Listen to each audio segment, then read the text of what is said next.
తిరుమల లడ్డూలో కల్తీ జరగలేదని చెప్పి మాకు క్లీన్ చిట్ ఇచ్చారు కాబట్టి చంద్రబాబు నాయుడు గారి నాలిక మీద దబ్బనం కాల్చి వాతలు పెట్టాలని చెప్పి పేర్ని నాని మాట్లాడుతున్నారమ్మా. ఆ మాటలను ఎలా చూడాలంటారు?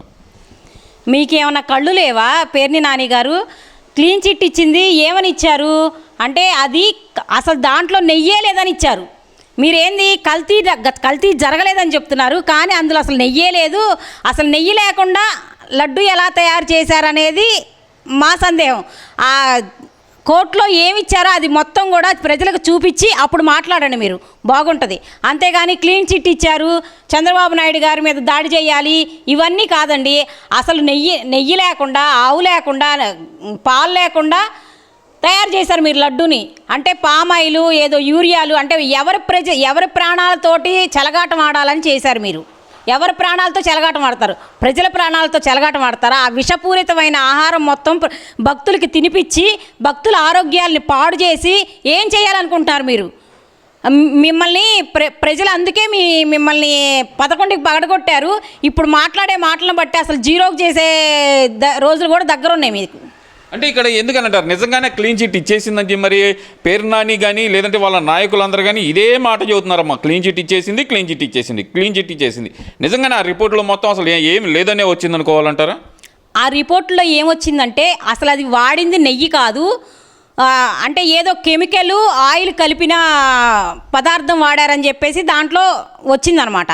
అది మీరు ఆ రిపోర్ట్ని ముందు పెట్టండి, ప్రజల ముందు పెట్టకుండా మీరు నోట్లో ఓరల్గా చెప్పేస్తే అది కుదరదండి. అది ప్రజలకు చూపించి అప్పుడు మీరు నమ్మగలిగితే బాగుంటుంది. మరి ఇప్పుడు చూస్తే కనుక మాజీ మంత్రి రోజా గారు కూడా బయటకు వచ్చేసి చంద్రబాబు నాయుడు గారి నోరు పెనాయిల్తో కడిగినా సరే ఈ పాపం పోదు అంటూ మరి ఆమె చేస్తున్న కామెంట్లను ఎలా చూడాలంటారమ్మా? వాళ్ళు పెనాయిల్తో, నోరు కాదు, వాళ్ళ బాడీ మొత్తం ఫెనాయిల్తో కడుక్కోమని చెప్పండి. ఎందుకంటే కెమికల్స్ కలిపి బాడీ మొత్తం విషపూరితం అయిపోయింది కదా. వాళ్ళ బాడీ మొత్తం ఫెనాయిల్లు లేకపోతే ఇంకా ఏమన్నా ఉన్నాయి ఏమో డెటాయిల్లు వీటన్నిటితో కూడా క్లీన్ చేసుకుంటే బాగుంటుంది. ఎందుకంటే ఆ కెమికల్స్ తోటి వాళ్ళ బాడీ ఏమైనా పాడైపోయిద్దేమో.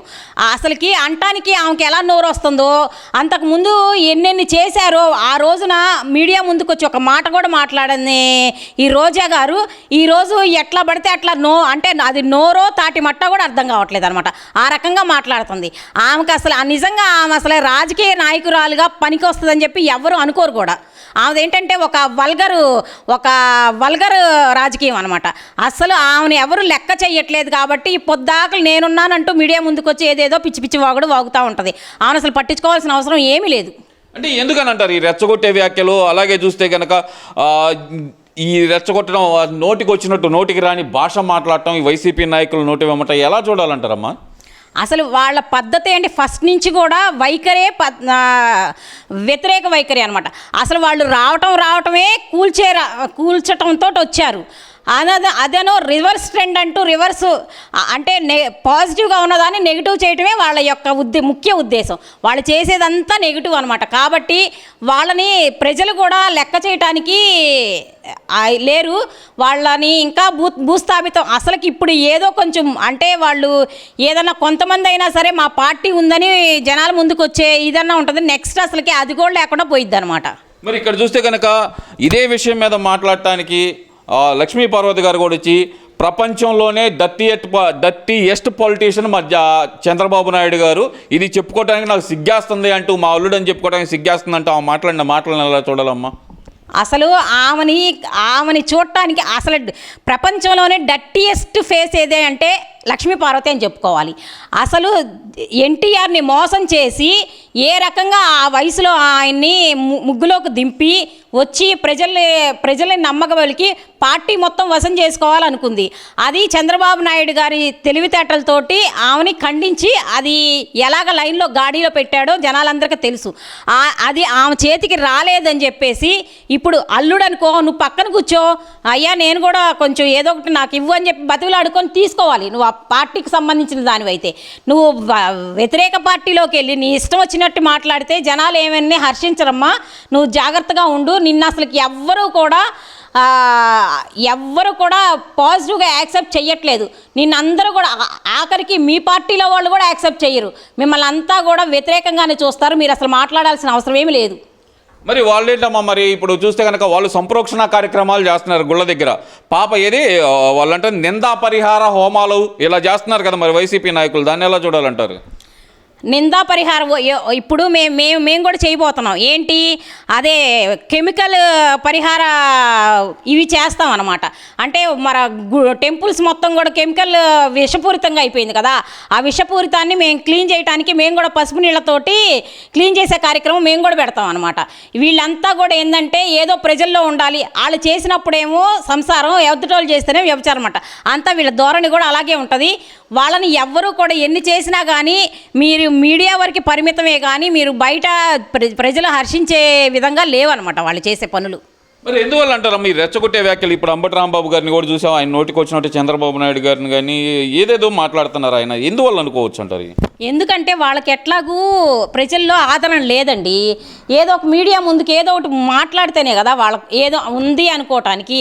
కానీ జనాలందరికీ కూడా తెలిసిపోయింది. వాళ్ళు ఎప్పుడు కూడా అసెంబ్లీలో అయినా కానీ ఇప్పుడు చంద్రబాబు నాయుడిని కూడా అధికారంలో ఉన్నప్పుడు ఎలా మాట్లాడారో ప్రజలందరూ చూశారు. వాళ్ళదంతా కూడా ఎప్పుడు అసలు ఆ వైసీపీ ప్రభుత్వం అంటేనే వై చీప్ అని చెప్పేసి జనాలకు అర్థమైపోయింది.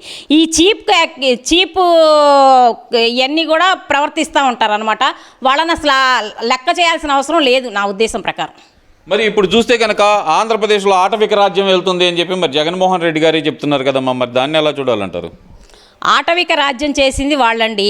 అంతకుముందు నా వెంట్రుక బీకలేరు, నా కాలి గోటి ఇది కూడా చేయలేరు అని మాట్లాడిన వాళ్ళు ఈరోజు పీకి పక్కన కూర్చోబెట్టారు. వాళ్ళకి ఏం చేయాలో అర్థం కావట్లేదు. పీకి పక్కన కూర్చోబెట్టిన తర్వాత అప్పుడేమో ఆ విధంగా మాట్లాడారు, ఇప్పుడు ఈ విధంగా పీకి పక్కన కూర్చోబెట్టారు కాబట్టే ఇప్పుడు మీరు ఈ రకంగా అంటే ఏదో బురద చల్లాలని చెప్పేసి మాట్లాడుతున్నారనమాట. ప్రజలకైతే మాత్రం ఎటువంటి సందేహం లేకుండా ప్రజలు చంద్రబాబు నాయుడు గారి పరిపాలనని యాక్సెప్ట్ చేస్తున్నారు. చక్కగా మంచిగా ఉందని పరిపాలన అందరూ కూడా చెప్పుకుంటున్నారు. అంటే ఇక్కడ ఈ రెచ్చగొట్టే వ్యాఖ్యలు జగన్మోహన్ రెడ్డి కూడా వచ్చి ఇంకొక సంవత్సరంన్నరతో వచ్చేస్తాను, తర్వాత ఇంకొక సంవత్సరంన్నర నేను పాదయాత్ర చేస్తే అధికారంలోకి వస్తాం, అప్పుడు తేలుద్దాం వీళ్ళ సంగతి అంటూ ఆయన కూడా రెచ్చగొట్టే వ్యాఖ్యలు ఎందుకు చేస్తున్నారు అనుకోవాలంటారు? ఆయనదంతా ఫస్ట్ నుంచి కూడా రెచ్చగొట్టే విధానమే కదండి. అసలు ముందు ఆయన్ని ఇంట్లో వాళ్ళ చెల్లిని, తల్లిని, వాళ్ళ బాబాయిని అవి చూసుకోమనండి. ముందు అవన్నీ క్లియర్ చేసుకో.